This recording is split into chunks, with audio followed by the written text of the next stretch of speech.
जोहार साथी जोहार। मैं आपका दोस्त जितेंद्र, स्वागत है आप सभी का हमारे एक और नए वीडियो में। आज हमारे साथ जो शख्स हैं डीजे सार्जन, आप लोग सभी को ही जानते हैं। सोशल मीडिया की बात करें तो सोशल मीडिया में काफी वायरल हो रहा था। जैसे आप डीजे प्रतियोगिता को मान नहीं है, फिर बोल रहे थे लोग डीजे प्रतियोगिता साजन नंबर 1 पे आए, तो वहाँ पे विनिंग प्राइज बोल रहे हैं कि 5 करोड़ रुपया मिला भैया मिला आपको। एक चीज बताइए, 5 करोड़ रुपया आसान होता है क्या? ये सारा चीज फेक है। ये कुछ नहीं, कोई थंबनेल जो होता है ना यूट्यूब का, क्लिक बेल्ट। वो किसी ने बता दिया 3.5 लाख का चालान है। भाई जब मेरा आइडेंटिटी, मेरा आधार कार्ड, कोई यहाँ पर कम से कम 5-6 ठो थाना मिलेगा, ठीक है, तो कौन किसके नाम पे चालान चलाएगा? ऐसा नहीं होता है। प्रशासन ऐसे नहीं ये करता। हाँ, प्रशासन ये बोलते कि अगर आप गाड़ी यहाँ से नहीं साइड कीजिएगा क्योंकि आपके थ्रू यहाँ पर जाम लग रहा है, भीड़ लग रहा है, तो हम लोग चालान कर देंगे। तो ऐसा कुछ भी मतलब बात नहीं, जो किसी के नहीं। प्रशासन वहाँ सख्त रहते हैं और एक्चुअली देखा जाए तो वो हमारा साथ के लिए ही रहते हैं। क्योंकि आप खुद देखिए, आप अगर उसी भीड़ में अगर 50-100 किलोमीटर आप पार कर चुके हैं जल लेके, और आपको ये पता चले कि आप एक साउंड सिस्टम वाला आगे जाके वो जाम करके रखा है, तो वो आपके ऊपर कैसा बीतेगा, आप उसको भी वो चीज सोचना है। तो जितने भी प्रशासन है, मैंने रात 12-2 बजे देखे, पूरा भीगा हुआ था, रोड क्लियर कर रहा था, व्हिसिल मार रहा था, इधर जाओ उधर जाओ। मैंने सोचा यहाँ पर वीडियो बनाएंगे, लेकिन हुआ क्या, क्योंकि मैं खुद ही भीड़ में आ जाता, फिर लोग हमको घेर लेते, फिर और भीड़ हो जाता। इसीलिए मैं कार से उतरने काफी बाद में जो जितना भी रोड शो हुआ, आप देखिएगा कि हमको रोड शो में आपको नहीं मिला होगा जितना भी कप उप दे रहे थे, हम नहीं थे, क्योंकि भीड़ को संभालना और ज्यादा मुश्किल हो जाता है। मतलब किसी प्रकार का प्रशासन द्वारा आपका चालान नहीं किया गया। नहीं, कोई भी ऐसा चालान नहीं है, कोई भी ऐसा दबाव नहीं है। हालांकि प्रशासन के इतना सपोर्ट है, जो लास्ट दिन जो देख रहे थे, काफी ज्यादा भीड़ था मेरठ में, वहां पर कम से कम फोर्स तक दे दिए थे। आपका क्या बोलते हैं, एसपी डीएसपी सब थे, डीआईजी तक वहां पर सपोर्ट थे, जो मतलब भीड़ को कंट्रोल करने के लिए। आप इमेज ही नहीं कर सकते कि वहां पर किस लेवल का भीड़ था। मतलब एक एक कदम आपको सोच सोच के रखना पड़ रहा था। दूसरा बात, आप किसी का गाड़ी अगर चला रहे, आप किसी का जल को अगर गिरा देते, खंडित कर देते, तो आपका कई सारे वीडियो देखेंगे जहां पर गाड़ी उड़ी तोड़ दे रहे, स्कॉर्पियो उल्टा दे रहे, टोटो फेंक दे रहे, तो इतना सारा चीज रिक्स है।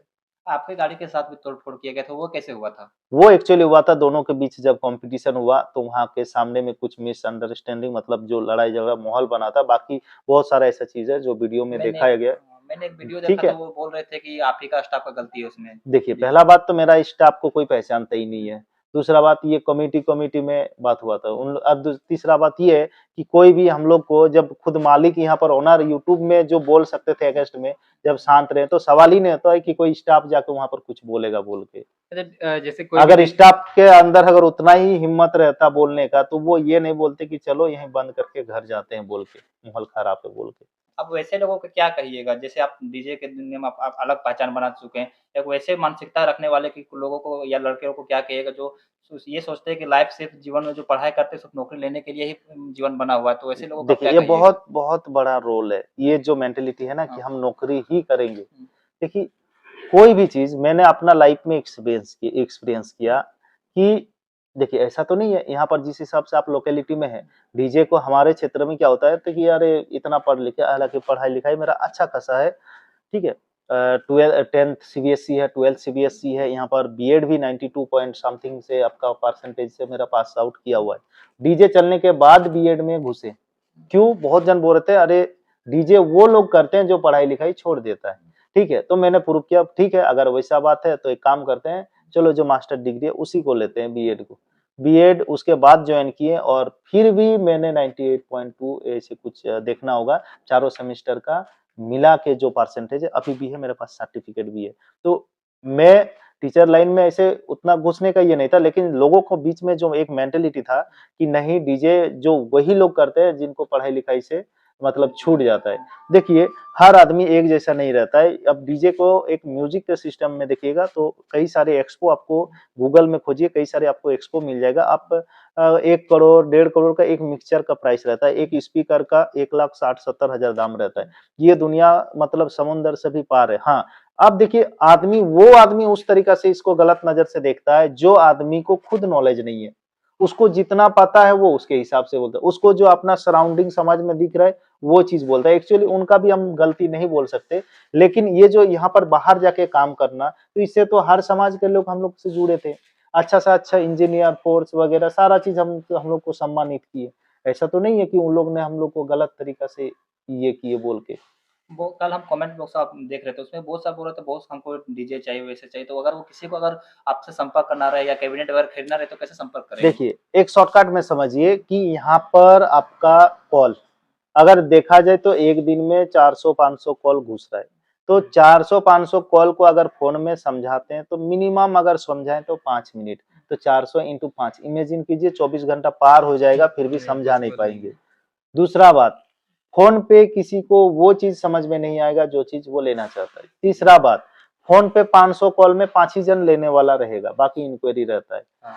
छठा चीज पांचवा चीज, कोई भी जो सच्चे में लेने वाला रहता है वो सामने आएगा। पहले तो ऐसे हम देते नहीं है किसी को सामान, पहले जो लेने वाला रहता है उसको सामने बुलाते हैं, बात करते हैं, उसको कितना जानकारी है, किस हिसाब से उसका चलेगा, वो कौन सा क्षेत्र में पड़ता है, पहले से किस किस टाइप का डीजे है, ये सारा चीज समझते हैं। उसके बाद उसको समझाते हैं, उसके बाद एक लिस्ट देते हैं, प्राइस लिस्ट देते हैं कि आपका ये सेटअप बेहतर रहेगा, इससे थोड़ा सा हैवी जाइएगा तो ये लिस्ट है, इससे थोड़ा सा जो स्टार्टिंग है तो ये लिस्ट है, 2 लिस्ट मिलता है। उसके बाद उसको एडवांस भी नहीं लेते हैं, उसके बाद वो बोल देते हैं कि आप ये लिस्ट लेके घर चल जाइए, आप रेट भी कहीं भी पूछ सकते हैं, कोई चीज़ अगर नहीं लेने का रहेगा तो आप उसको कैंसल भी करता है। लेकिन जब आपको लेने का रहेगा तो आप हमको व्हाट्सएप कीजिएगा कि भैया ये लिस्ट से हमको लेना है, कब आएँ? फिर उनको एक डेट देते हैं जब सारा चीज़ मिला के, ये नहीं कि लिस्ट में दिखाए कुछ और, दे कुछ और रहे हैं, ऐसा नहीं है। यहाँ पर सामने फिट होता है, टेस्ट होता है, संतुष्टि होता है, उसके बाद सामान देते हैं। वीडियो खत्म करने से आखिरी सवाल, अगर आपको पूछा जाए कि अगर हरिद्वार का सबसे बेस्ट मोमेंट आपके लिए क्या रहा? देखिए, हरिद्वार का सबसे बेस्ट मोमेंट मेरा ये रहा है कि जिस हिसाब से वहाँ से लोगों ने प्यार दिखाया, मैंने कभी भी ऐसा अपना लाइफ में नहीं सोचे थे, जो हर वर्ग के, हर पहुँच के मतलब हर एक लेवल के लोग जिस हिसाब से रिस्पेक्ट दिखाएँ, जिस हिसाब से सम्मान किए, मैं वो लाइफ में अपना पहली बार उस तरह का अनुभव किया। मैं खुद अनुभव नहीं ले पा रहा था, हमको खुद विश्वास नहीं हो रहा था कि लोगों इस लाइन को भी इस नज़रिया से देखते हैं और इस तरह का विचार रखते हैं, अपना घर परिवार जैसे विचार रखते हैं। सोशल मीडिया में बहुत सारा चीज़ ऐसे गलत दिखाने का कोशिश किया, लेकिन जब ग्राउंड में हम थे, एक्चुअली पता चला कि वहाँ के लोगों के दिलों में क्या था। मैं तो अपने आप को हिडन करके कम से कम निकले, लेकिन बहुत सारे ऐसे लोग भी छूट गए जिससे मैं माफ़ी माँगना चाहता हूँ क्योंकि बहुत ज़्यादा क्राउड था, बहुत जन मिलने खोज रहे थे, कहीं भी खड़ा हो रहे थे, तो बहुत जन अपना गिफ्ट वगैरह सारा चीज़ सम्मान के लिए आ जा रहे थे। लेकिन कहीं न कहीं हमको 50 लड़का को अपना घर भी लाना था, टाइम भी लाना था, सेफ्टी लाना था, क्योंकि माहौल कहीं न कहीं थोड़ा-सा खराब तो था ही। तो मेरा सबसे ज़्यादा स्पीड काम था कि किसी तरह से जल्दी से जल्दी वहाँ से निकल जाए। इसी तरह अपना सारा सामान को जैसे खत्म हुआ पैक-वूक करके खाना-वाना खा के हम लोग निकल गए। बहुत बहुत धन्यवाद दादा। बाकी आप सभी को भी बहुत बहुत धन्यवाद। जोहार जोहार झारखंड, जय झारखंड। जय जगन्नाथ।